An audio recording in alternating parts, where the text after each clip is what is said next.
better, stronger. Jon is what I would describe is there's human beings that have a different temperament and different minds and different mentality and a ruthless competitive drive that's almost terrifying to the ordinary person. That's Jon Jones. Jon Jones is a bad guy who's trying to be a good guy. Right. But that guy... Sharper. To Rogan, this whole transformation proves one thing. Jon Jones is fully committed. He's not coming back half-ready. He's coming back like a beast who's hungry to dominate again. Rogan literally called him a freak of nature.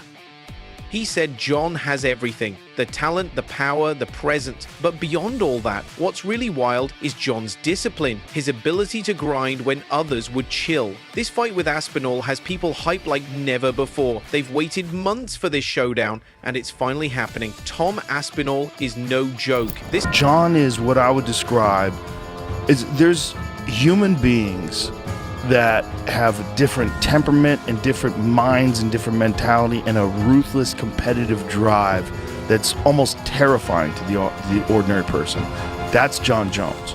Jon Jones is a bad guy who's trying to be a good guy.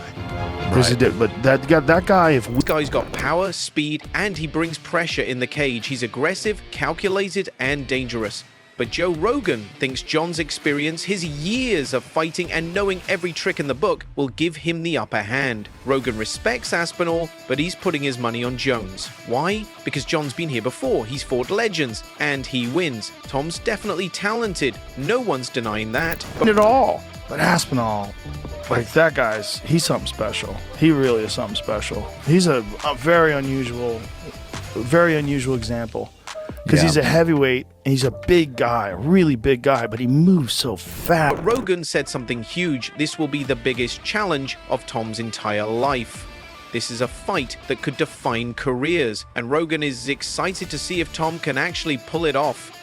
Meanwhile, Jones, he's in training camp mode. Every day is brutal, with long sessions, fine-tuning every strike, every movement. It's all about getting that edge. And from the way Rogan's talking, Jon's already found it. With the date approaching, fans are getting more excited by the second. Everyone's waiting to see Jon back in the octagon.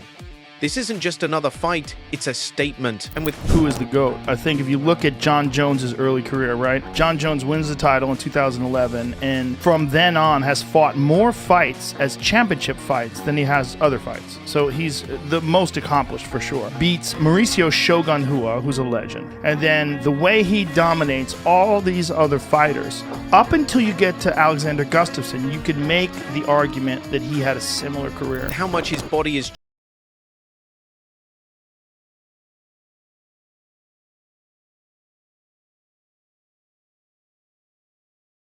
him the smartest fighter in UFC history. And that's saying something. Joe made it super clear Jon's intelligence is what keeps him on top. He brought up UFC 151 to prove it. Back in 2012, Jon was supposed to fight Dan Henderson, but Henderson got injured and the UFC tried to throw in Chael Sonnen on short notice. Jon said no, just no. You could make the argument, like if you look at what he did, Jon didn't lose any rounds. Jon was smashing people.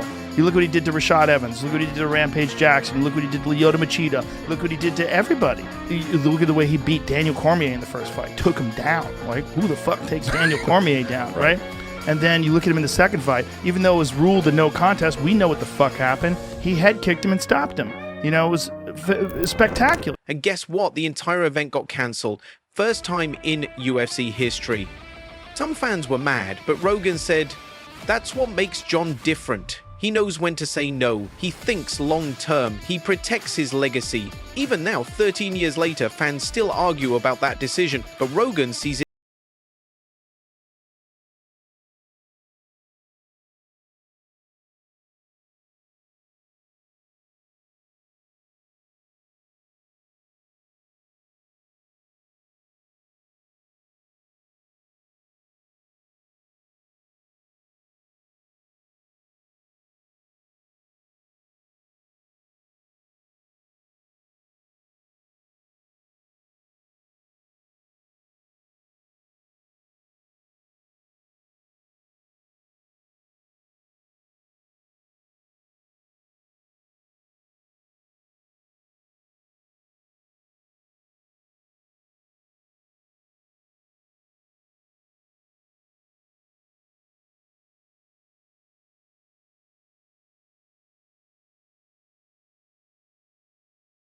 So when the UFC tried to switch opponents on him, Jon didn't cave. He stood his ground and said, "We don't do things like that." Rogan said that's why Jones is the GOAT.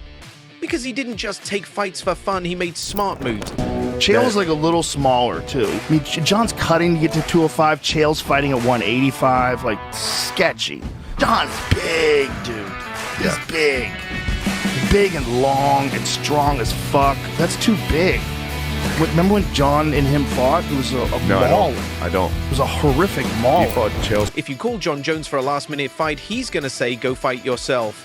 If there's anyone who always believed this fight with Tom was real, it's Joe Rogan. Even when people said Jon was ducking, Rogan never gave up. He said Jon's champion mindset wouldn't let him run or retire. This is a man who came back in 2023 after 3 years off and submitted Cyril Gane. Then he crushed Stipe Miocic at UFC 309. Jon's resume is stacked, and now he's locked in to fight Britain's rising star Tom Aspinall. Yeah, Jon beat him up so bad that he broke his own toe pushing off the ground, smashing it. Related the injury. Let's take a look at it. This is the Prince's broken foot. Oh, look at that, ladies and gentlemen. If that doesn't make it beat girl. And that's where the debate explodes.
Working hard, and that makes him terrifying. Back in 2013, at UFC 165, Jon Jones fought Alexander Gustafsson for the first time. It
back, he said, Jon Jones needs to make a choice, fight or retire. If this were boxing, Bisping warned he'd already be stripped. You don't keep the belt if you avoid your mandatory. He also slammed Jon for chasing Francis Ngannou, who's no longer in the UFC, while ignoring Tom Aspinall, the interim champ, right in front of him.